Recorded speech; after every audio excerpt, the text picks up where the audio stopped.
I kept my promises, and today we celebrate an extraordinary milestone. Donald Trump makes his last presidential visit to Texas. His message and the mixed response. This president violated his oath. He abused the power of his office. Texans in Congress divided over impeachment. No, this is just political grandstanding at its worst. Why the divisions in this debate are more complicated than the last time around. Guards in riot gear, virus testing, and masks everywhere. How Texas lawmakers are adapting to a session in a time of tension.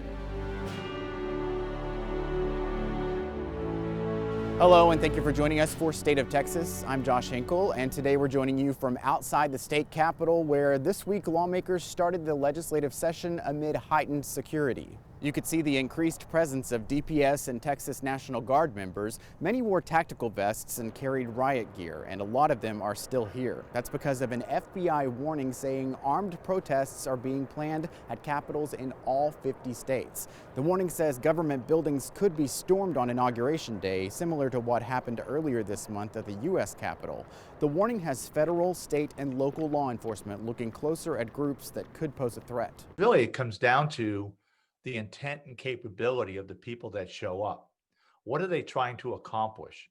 And that's where really good police work, good sources will help our organizations charged with protecting these buildings and people. Things stayed calm for security on the first day of the session. There were some demonstrators who refused to take a mandatory COVID test to enter the Capitol, but those tensions did not lead to violence.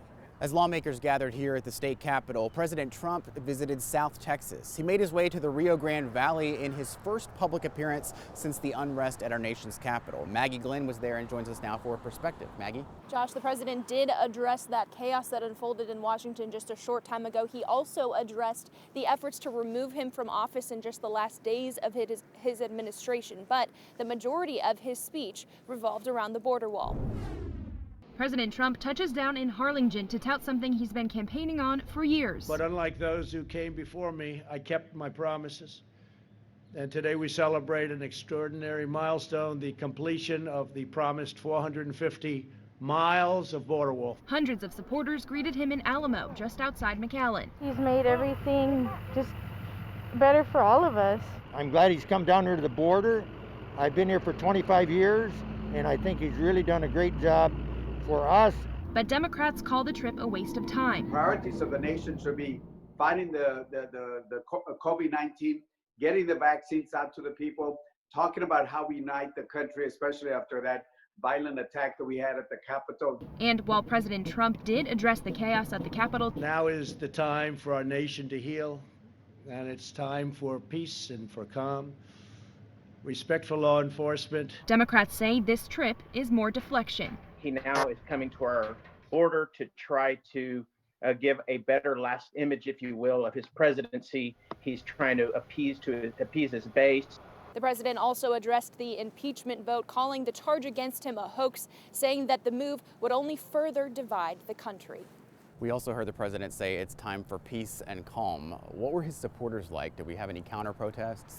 His supporters, I will say, where we were right outside the border wall event itself, they were very peaceful. There were hundreds of supporters lining the streets on both sides. I will say, though, we did drive by another kind of group of supporters near the airport that were fully armed and making it well known that they were fully armed. We didn't see any counter protesters, but that's not to say there weren't any. Obviously, the Rio Grande Valley, there's a lot of area to cover there. We also heard from several Texas Democrats in your story and others. What were Texas Republicans like? How have they received Trump? Texas Republicans, I will say, were a little bit quiet about the trip itself. Obviously, the big leaders were all here for the first day of session. But I will say the few Republicans that I did get the chance to speak with just kind of touted his progress with border security and just focused the conversation more about the border. All right, Maggie, thank you very much. Trump's visit to Texas came one day before the U.S. House voted to impeach the president for his role in inciting the insurrection at the Capitol. The vote to impeach him for a second time went mostly along party lines. Houston Democrat Sylvia Garcia was one of the managers in Trump's first impeachment. She spoke about the importance of moving forward in the second case. This president took an oath to protect and defend the Constitution Instead, he has chosen to betray and attack our sacred democracy. This president violated his oath. He abused the power of his office, attempted to betray the will of the American people, and incited insurrection against this very House. El Paso Democrat Veronica Escobar was one of the House members briefly trapped in the gallery during the riot at the Capitol. She called it a terrorist attack and said President Trump needs to be held accountable. On January 6th, terrorists attacked the United States of America. It was an attempted coup and an insurrection, but what I hope Americans understand is that it was a terrorist attack against our country. Those who came and participated must be found and prosecuted.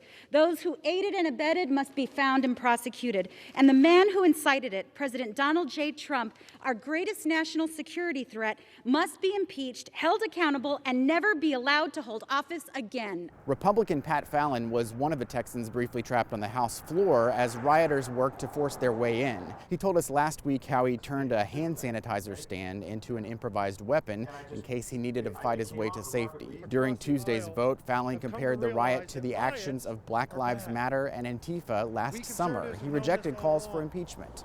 This snap impeachment is a sham, and it didn't go through the Judiciary Committee, and it's not even about the president's actual words, but it's about how our Democratic colleagues want to interpret his words and fashion a particular meaning to them.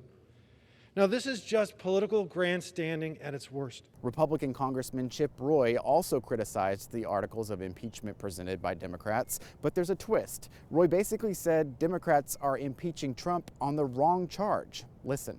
The President of the United States deserves universal condemnation for what was clearly, in my opinion, impeachable conduct, pressuring the Vice President to violate his oath of the Constitution to count the electors. His open and public pressure, courageously rejected by the Vice President, purposely seeded the false belief among the president's supporters, including those assembled on January 6th, that there was a legal path for the president. It was foreseeable and reckless to sow such a false belief that could lead to violence and rioting by loyal supporters whipped into a frenzy. Unfortunately, my Democratic colleagues drafted articles that I believe are flawed and unsupportable, focusing on the legal terms of incitement and insurrection. No Texas Republicans voted to impeach the president. Congressman Michael McCall issued a statement saying they hadn't been given time to truly look at the facts. McCall went on to say that he feared more facts would come to light that will put him on the wrong side of the debate. A Republican power play kicks off action in the Texas Senate. We just never contemplated somebody standing up trying to say they wanted to be governed by 5 and 9s. The rules change that could help the red team turn their bills into law. The state's top leaders prepare to tackle their top priorities. And the most important thing here in Texas is education. The newest member of the Big Three speaks out about the challenges ahead for the session.